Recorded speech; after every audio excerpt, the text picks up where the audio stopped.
Hi everyone, my name is Vishal Sharma और आप लोग मुझे इस बार देखोगे बिग बॉस हाउस में अपने कंटेंट क्रिएट करते हुए। जो मेरा सबसे फेमस कंटेंट है टॉक्सिक गर्लफ्रेंड वाला। इस बार भी मैं उसी चीज़ को आगे बढ़ा रहा हूँ, उसमें कुछ नए पार्ट्स लेकर आ रहा हूँ कि किस तरीके से मैं अपने रिलेशनशिप वाले पार्ट को और अच्छे से दिखा पाऊँ कॉमेडी वे में। जो दर्द है लोगों का ना, उसको मैं दिखाऊंगा इस बार अपने कॉमेडी वे में। आर्टिस्ट की दुनिया में देखिए, मेरी जर्नी स्टार्ट हुई थी बहुत ज़ीरो से। जब मैंने 2012 में स्टार्ट किया था यूट्यूब। उसके बाद ना हुआ ये था कि मैंने सोचा कि एक वीडियोस बनाते हैं हम लोग, क्योंकि छोटे मोटे वीडियोस जो है उस टाइम पे वाइन्स का ज़माना चल रहा था। आपने सुना होगा बीबी की वाइन्स, तो ऐसे देखकर जो है मैंने भी ऐसे बहुत सारे क्रिएट कर लिए थे उस वक्त पे। तो मैंने सोचा कि चलो एक वीडियोस बनाते हैं अपने कॉलेज वालों के साथ में मिलके। तो मैं हूँ माखनलाल से पास आउट, जो कि उससे पहले मैं क्रिएट करता रहा वीडियोस, बट मैं इतना ध्यान नहीं देता कि नॉर्मल बना लिया तो बना लिया, चल गया तो चल गया। बट फिर मैंने एक वीडियो बनाया, मैंने कहा एक काम करते 15 सेकंड का वीडियो बनाते हैं, उस पर व्यूज़ आते हैं तो हम लोग उसको सेकंड पार्ट बनाएंगे उसका। तो हम लोगों ने वीडियोस बनाया और उसके ऊपर टोटल 13 या 14 व्यूज़ थे उस वक्त पे। तो 5 6 7 तो जो है मेरे दोस्त लोग जो मेरे साथ में थे उस वक्त पे उनके थे, और एक दो तीन जो दूसरे पता नहीं कहीं से रैंडमली आ गए होंगे। तो अब हमारा ये था कि हम लोग 100 व्यूज़ का टारगेट लेके चल रहे थे। बट 100 व्यूज़ तो हुए नहीं। हमने कहा कि एक काम करते हैं कि ठीक है, अगला बना के देखते हैं, शायद इसके ऊपर हो जाए। बट उसके ऊपर भी सेम था, ऐसे करते करते हमने कम से कम 25 30 वीडियोस बनाए। बट वो सेम था कि 100 से ऊपर बढ़ नहीं रहे थे। एंड फिर उसके बाद जो है मैंने उन वीडियोस के साथ में एक चीज़ ये करी कि एक काम करते हैं, क्यों ना थिएटर ज्वाइन करते हैं, क्योंकि क्योंकि मुझे लग रहा है कि भाई ये चीज़ें नहीं हो रही हैं। तो यहाँ पे बहुत एक नामी इंसान है, अहमद खान, जिनके साथ में मैंने थिएटर स्टार्ट किया फर्स्ट। तो उसके बाद मैंने वो मेरा नेशनल सबसे पहला था, वो मेरा नेशनल था।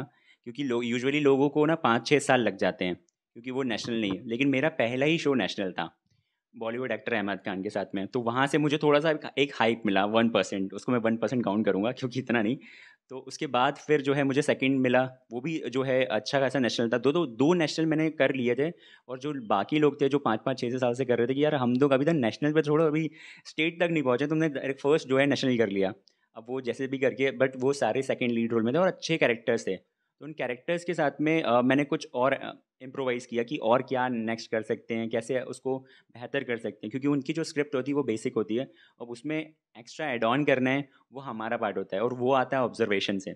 तो उस वक्त पे तो ऑब्जर्वेशन इतना अच्छा नहीं था, क्योंकि कंटेंट बनाना और अपने कैरेक्टर को और ज़्यादा चेंज करना बहुत डिफिकल्ट। तो उसके बाद मुझे मिल गया दूरदर्शन का एक सीरियल। तो हुआ ये था कि मैं उस वक्त पे कर रहा था कि यहाँ पे दूरदर्शन में एक नाम था कि अगर इसको तो दूरदर्शन में एक नाम था कि भाई अगर आपको यहाँ पर काम करना है तो आपको इस बंदे से बात करनी पड़ेगी। और वो बंदा पिछले 6 महीने से मेरे ही नेशनल में, जब जिस नेशनल शो में जो कर रहा था उसमें साथ में वो मेरे साथ काम करता था, और मुझे बाद में मालूम चला। फिर उन्होंने मुझे ऑफ़र किया कि आप जो है हम लोग ये वाला सीरियल बना रहे हैं तो आप इसमें करोगे। तो उन्होंने सेकंड लीड रोल जो है वो मेरे को दिया। और फिर उसके बाद मैंने दर्पण झूठ नहीं बोलता, जो कि एक दिल्ली का बहुत ज़्यादा फेमस दूरदर्शन पे चलता है, जो कि उस टाइम पे शायद प्राइम टाइम में आता था 8 बजे। उसमें मैंने काम किया। फिर उसके बाद मैंने क्रिएशन स्टार्ट किया, एक प्राइवेट रेडियो स्टेशन के अंदर मैंने एज अ इंटर्नशिप ज्वाइन करी। उसके बाद फिर जो है वहाँ से मैंने क्रिएट करना स्टार्ट किया कि कंटेंट क्या होता है, 15 सेकेंड 30 सेकेंड के कंटेंट। रेडियो में देखा कि यार ये लोग बोलते कैसे हैं, वो सारी चीज़ें मैंने रेडियो से सीखी। बिग बॉस की जर्नी का मैं अगर बताऊं आपको, तो मेरी एक फ्रेंड है जो कि इन्फ्लुएंसर्स के ऊपर किताब लिख रही हैं। वो आने वाले शायद 5 6 साल लगेंगे उस किताब को आने के लिए। तो उस इन्फ्लुएंसर्स बुक के अंदर जो है मेरा एक जिक्र है छोटा सा। उन्होंने टीवी के ऊपर ऐड चल रहा था कि अगर आपको अपना जो है तकदीर बदलनी है तो आप जो है कलर सोशल स्क्वाड ज्वाइन कर लीजिए। तो मैंने ज्वाइन कर लिया। अब उसने मुझे लिंक भेजा कि आप इसमें फॉर्म फिल कर दीजिए। बट जब उसने मुझे भेजा तो 6 बजे लाइंस क्लोज होने वाली थी, लेकिन उस वक्त पे 5:45 पर मुझे वो लिंक मिला। मैंने अपने दोनों फ़ोन से ट्राई किया, बट किसी एक से भी जो है वो हुआ नहीं था, क्योंकि वो सर्वर इशू की वजह से। फिर उसके बाद जो है वो जैसे तैसे करके कलर्स टीवी के पास पहुंचा। तो ये जो प्रोसेस चला मेरा 6 7 महीने का। तो फर्स्ट राउंड तो उनका मेल आया मेरे पास कि आपका ऐसा ऐसा है। मुझे लगा कि ठीक है, फेक होगा। मैंने कहा उस टाइम पे ये चीज़ें चल रही होती हैं, तो मैंने कहा ठीक है, एक ये कर लेते हैं। तो उन्होंने कहा कि सेकंड राउंड आपका जो है 45 डेज़ या 30 डेज़ बाद होगा, क्योंकि जो प्रोसेस उनका थोड़ा सा स्लो होता है। तो जब प्रोसेस पूरा हो गया कंप्लीट, तब भी मुझे यकीन नहीं हुआ कि ये लोग मुझे सच में बुला रहे हैं। तो उनका कॉल आया कि आपको जो है मुंबई बुला रहे हैं। तो मैंने कहा ठीक है। तो मैंने अपने घर वालों को, मैंने कहा मैं घर वालों को बताऊं कैसे, क्योंकि मेरे घर वालों को ये वीडियो वाला पार्ट बिल्कुल नहीं मालूम था उस वक्त पे।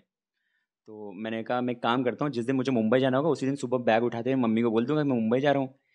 तो मैंने कहा नहीं यार, मेरे कहा कपड़े वपड़े ये सारी चीज़ें पैक करनी होगी, वो मम्मी करती हैं यूजुअली। तो मैंने मम्मी को बताया, मम्मी मुझे वो कलर्स वाले बुला रहे हैं। बोले कौन कलर्स वाले? मैंने कहा वो जिस पे आप बालिका वधू देखती थी, वही लोग मुझे बुला रहे हैं। बोले एक मिनट, वो तुम्हें क्यों बुला रहे हैं?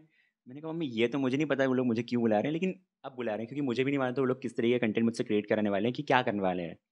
तो अब मेरे घर वालों के ऊपर से सर के ऊपर से बातें जा रही थी। अब जैसे तैसे करके उनको मैंने समझाया, कन्विंस किया कि वो लोग ऐसा ऐसा है।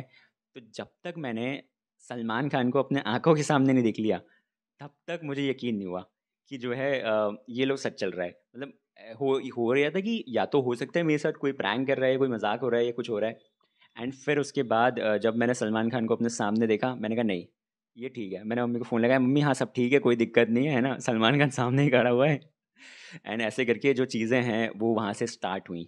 मैं बिग बॉस के अंदर हूँ एक दिन के लिए, 24 घंटे के लिए जो है मैं उसको देखा मैंने वहाँ पर अंदर रूम, घर के अंदर जो माहौल है, घर के अंदर का माहौल इस बार बहुत खतरनाक होने वाला है। क्योंकि जो थीम है जिस तरीके से सेट की हुई है वो एक नेक्स्ट लेवल है। हर बार से इस बार का 2017 का जो सीज़न होगा ना, वो काफ़ी अच्छा होने वाला है। क्योंकि इस बार जो है 3 कपल और 11 सिंगल्स आने वाले हैं, तो इस बार एक अलग धमाका होगा। और आपको फिर पता ही है कि मेरा जो टॉक्सिक गर्लफ्रेंड वाला पार्ट है, उसमें मैं और आग लगाने वाला हूँ। टॉक्सिक गर्लफ्रेंड मैं आपको बताऊँ, इस पार्ट को मैंने कैसे निकाला था। मेरी एक फ्रेंड थी, उसका रिलेशन बहुत टॉक्सिक पे चल रहा था, हालांकि मैं किसी रिलेशनशिप के अंदर नहीं हूँ। तो मैंने कहा यार, तो मैंने उसको ऑब्जर्व किया, उस वो मुझे चीज़ें बताती थी कि ऐसा हो रहा है ऐसा हो रहा है। तो मैंने उसी के ऊपर जो है कंटेंट क्रिएट कर दिया। वो कंटेंट जो है पहला बनाया वो चल गया। फिर मैंने उसके पार्ट्स उतार दिए, टॉक्सिक गर्लफ्रेंड और टॉक्सिक बॉयफ्रेंड वाले, की रिलेशनशिप के अंदर क्या प्रॉब्लम्स होती है, उसको मैंने अपने फ़नी वे में दिखाना स्टार्ट कर दिया। सलमान खान से बातचीत मैं आपको बताऊँ, ऐसे यूजुअली कोई बात नहीं हुई, क्योंकि जिस टाइम हम लोग वहाँ पहुँचे तो सलमान खान, नौरा फतेही और काफ़ी और भी जो लोग थे वो बहुत सारे, क्योंकि ऑफिस की जो पार्टी थी, ये फर्स्ट जब मैं मुझे पार्टी में बुलाया जब ये करने के बाद में, तो एक झलक दिखला जा वाली उस टाइम पे पार्टी हो रही थी। तो जब मैं मिला था, क्योंकि बिग बॉस वाला पार्ट 1 डेढ़ महीने बाद का था, तो सलमान खान के हाथ में कप था और वो वॉक करते हुए वहाँ पर बात कर रहे थे। जिस तरीके जो आपने देखा है ना, जिस तरीके से आपने टीवी पर एज इट इज़, बस ये था कि लाख गुना ऐसे जब लाइव देखा मैंने तो ज़्यादा अच्छा लग रहा था। स्ट्रगल तो ऐसा, देखिए, मुझे नहीं लगता कि कोई चीज़ स्ट्रगल थी मेरी लाइफ में, क्योंकि ना मैंने हर एक पार्ट को एंजॉय किया है।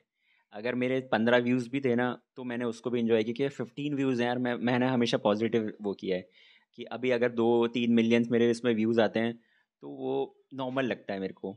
मुझे और चाहिए, मतलब मूवी और वेब सीरीज़ में जाने का मेरा कोई सीन नहीं है। और काफ़ी सारे लोग जो हैं अभी बात कर रहे हैं कि मैं as a contestant Big Boss में जा रहा हूँ, तो मैं बिल्कुल भी अभी उस चीज़ के लिए प्रिपेयर नहीं हूँ कि मैं बिग बॉस हाउस के अंदर एज अ कंटेस्टेंट जाऊँ।